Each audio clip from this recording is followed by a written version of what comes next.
প্লেটে যেটা সাজানো রয়েছে সেটা পমফ্রেট মাছের দই পোস্ত। খেতে অসম্ভব ভালো, তাই আমি রেসিপিটা আপনাদের সাথে শেয়ার করছি। এর জন্য প্রথমে মাছগুলোকে আমি ভাজতে চাপিয়ে দিয়েছি একদিকে, আর একদিকে আমি একটা স্মুথ পেস্ট বানিয়ে নেব পোস্ত, অল্প একটু কালো সর্ষে, দুটো কাঁচা লঙ্কা।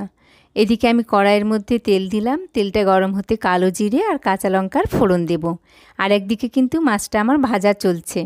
এরপরে দিয়ে দিলাম কয়েক টুকরো টমেটো। টমেটোটা দিয়ে ওটা একটু ভাজা ভাজা হয়ে গেলে তারপর দেখুন টক দই, আমি হাফ কাপের বেশি টক দই একটুখানি ফেটে নিয়ে ওর মধ্যে দিয়ে দিলাম। টক দইটাও আমি একটুখানি ভাজবো, কারণ দই একটু জল ছাড়বে, ওটা শুকোনোর জন্য আমি সময় দেব। এরপর একে একে দিয়ে দেব নুন, হলুদ আর একটু গুঁড়ো লঙ্কা, এটা রঙের জন্য, এটা আপনারা চাইলে নাও দিতে পারেন। দিয়ে আমি এটা একটুখানি কষাবো।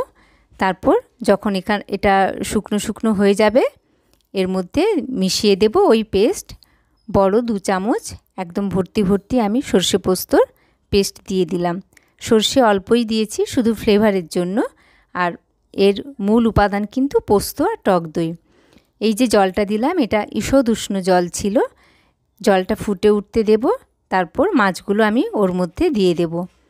মাছগুলো একটুখানি ফুটবে, পমফ্রেট মাছ একটু শক্ত মাছ, একটুখানি ফুটলেই ভালো লাগে। এটা ফুটবে, তারপর এই ঝোলটা একদম ঘন হয়ে যাবে, গ্রেভি হয়ে একেবারে গায়ের সাথে মাখা মাখা হয়ে যাবে। যেহেতু পোস্ত বাটা আছে সেহেতু গ্রেভিটা হতে সময় নেয় না।